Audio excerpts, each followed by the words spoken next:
તો નવસારીમાં Ganpati વિસર્જનમાં rotary club of નવસારીએ પર્યાવરણ બચાવવા માટે એક વિશેષ મુહિમ ચલાવી છે, જેમાં વિસર્જન પહેલા પૂજાપો ઉઘરાવીને નદીઓને પ્રદૂષિત થતા અટકાવવા માટે ભગીરથ પ્રયાસ શરૂ કરાયો હતો।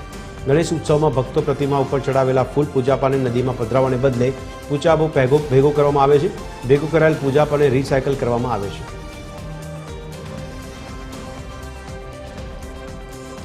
विसर्जन करवामां आवे छे त्यारे आपणे आपणा घरमांथी जे पण भगवानने आपणे जे चढ़ाव्युं होय फूल ने एवुं बधुं ते बधुं अहींया लावीने रोटरी द्वारा एनजीओ चाले छे तेમને આપવામાં આવે છે, જેના લઈને આપણે નદીમાં નથી પધરાવતા એટલે આપણે નદી પ્રદૂષિત નથી થતી અને આપણે જે છે તે આપણે અહીંયા એનજીઓ માં આપી દેવામાં આવે છે। એટલે એ લોકો ફર્ધર પ્રોસેસ કરીને એમાંથી આપણા માટે અગરબત્તી છે, ધૂપ છે એવી વસ્તુ બનાવે છે। નવસારી શહેરમાં ગણેશ વિસર્જનની પાવન પરંપરા આજે શાંતિપૂર્ણ માહોલમાં સંપન્ન થઈ। શહેરભરમાંથી શ્રદ્ધાળુઓ દ્વારા શ્રીજીની મૂર્તિનું વિસર્જન કરવામાં આવ્યું। વેરાવળ પૂર્ણ નદીના કિનારે કરવામાં આવ્યું હતું। બપોરે 3 વાગ્યા પછી શહેરની વિવિધ મંડળો મોટી મૂર્તિઓ સાથે ઓબારા તરફ રવાના થઈ હતી। અંદાજે 5000થી વધુ શ્રીજીની મૂર્તિઓ વિસર્જન માટે લાવવામાં આવી હોવાનું વહીવટીતંત્રએ કહ્યું હતું। ત્યારે મૂર્તિનું વિસર્જન સફળતાપૂર્વક કરવામાં આવ્યું હતું।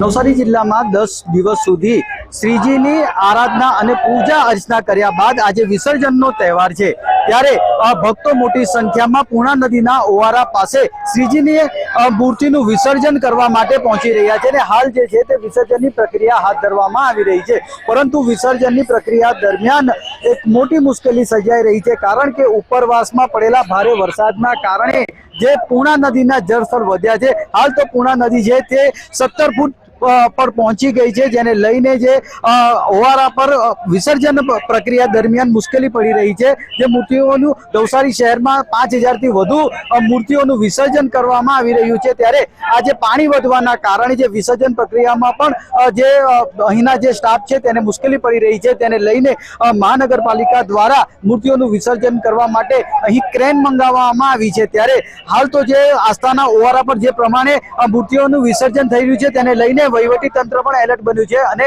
અહીં જે ફાયરના જવાનો અને સ્થાનિક તરવૈયાઓની મદદ લેવામાં આવી રહી છે, કારણ કે કોઈ અનિચ્છનીય ઘટના ન બને તેના માટે તમામ તકેદારીના પગલાં લેવામાં આવી રહ્યા છે। ત્યારે ભક્તો દ્વારા જે આ જે નદીનો જે જળસ્તર વધી રહ્યા છે તે જલ્દીથી જે જળસ્તરમાં ઘટાડો થાય તેવી આશા સેવવામાં આવી રહી છે, કારણ કે જે મુશ્કેલી વિસર્જનમાં પડી રહી છે તે આસાની થાય। પરિમલ મકવાણા, ટીવી 13 ગુજરાતી, નવસારી।